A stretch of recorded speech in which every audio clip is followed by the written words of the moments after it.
Oke, Assalamualaikum warahmatullahi wabarakatuh. Masih bersama dengan saya Danang Cahya Firmansyah di channel Caping Sindoro.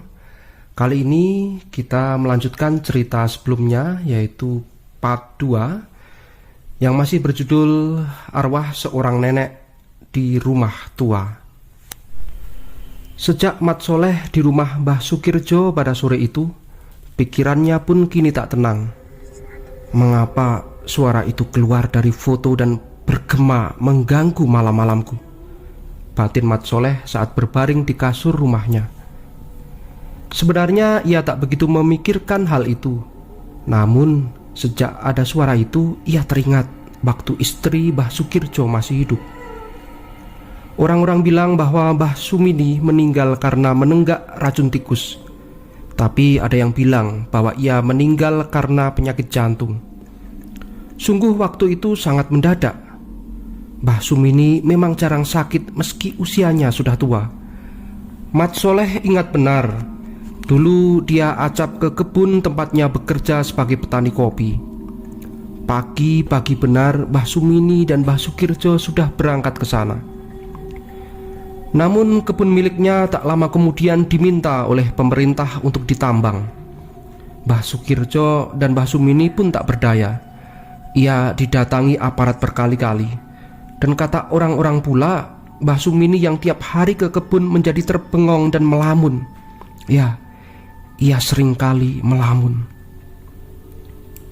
Tanah miliknya akhirnya digunakan untuk pertambangan. Saat membayangkan peristiwa itu, Mat Soleh tiba-tiba mengalihkan pikirannya. Dia takut akan kejadian itu. Meski hanya memikirkan pun, Mat Soleh tak berani. Sungguh dia ketakutan. Ia mengalihkan pikirannya kepada saat meninggalnya Mbah Sumini. Di rumah tua itu orang-orang sudah berdatangan melayat. Warga desa sibuk membuat liang kubur. Dan ada juga yang mengumpulkan beras, juga sayuran sebagai bentuk duka cita atas meninggalnya Mbah Sumini. Dan Mat Soleh ingat benar, saat memandikan jenazah orang tua itu, ia melihat busa di mulut jenazah yang terbaring kaku. Apa mungkin bunuh diri? Batinnya kembali. Berselang seminggu kemudian, Mat Soleh mendapat kabar bahwa makin banyak orang yang melihat arwah di rumah itu. Dan itu semakin meneguhkan keyakinannya bahwa apa yang Mat Soleh alami beberapa bulan kemarin bukan halusinasi. Di rumah itu saat malam Jumat Kliwon, beberapa warga melihat orang dengan rambut menjulur ke tanah sedang membersihkan pelataran rumah.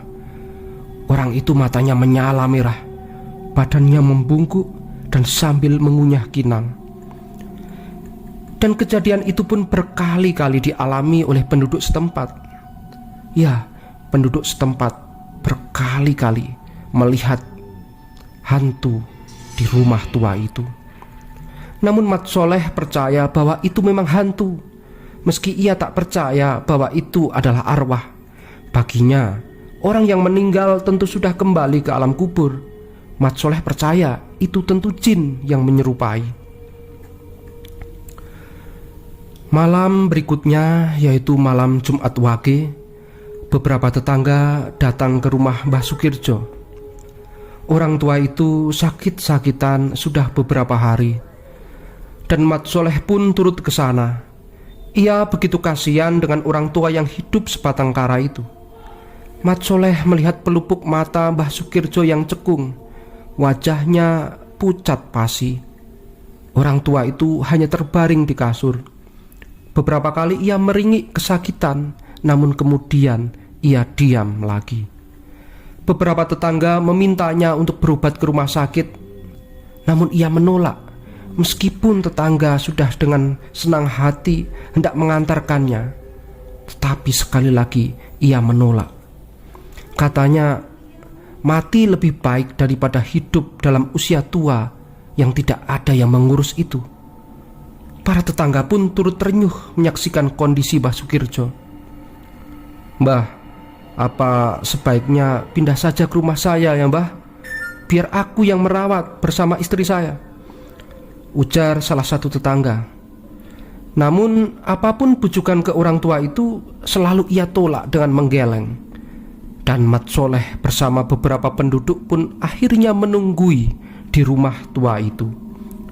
Mereka menginap karena tak tega akan kondisi Mbah Sukirjo. Mulut orang tua itu kadang memanggil-manggil istrinya. Namun kadang pula ia seperti ketakutan, seolah-olah ada orang yang hendak membunuhnya. Ia meringkuk di kasur sambil bergumam, "Ampun, ampun." Malam itu seperti begitu panjang. Beberapa orang yang menginap di rumah itu tak bisa tidur. Mereka tak tenang melihat Mbah Sukirjo demikian. Kadang merintih kesakitan, kadang bergumam tak jelas. Namun yang menjadi keanehan, Mbah Sukirjo seringkali memeluk bantal guling. Katanya itu bantal guling istrinya. Dan katanya lagi sambil terbata-bata, tak seorang pun boleh menyentuhnya. Mat Soleh malah terharu mendengar itu. Ia begitu kagum pada kesetiaan orang tua sebatang kara itu. Bagaimana tidak, ia mencintai istrinya begitu dalam. Bahkan sampai mati pun ia tetap mengenang-enang dan begitu mencintai benda-benda peninggalan istrinya. Namun saat malam itu juga, ia melihat bantal guling itu seperti memanggil-manggil. Bantal guling itu seperti memiliki mata dan menatap tajam Mat Soleh yang duduk di sebelah Mbah Sukirjo terbaring. Mat Soleh gelagapan dan mengucek-ucek mata, dan mata yang ada di bantal guling itu pun langsung lenyap.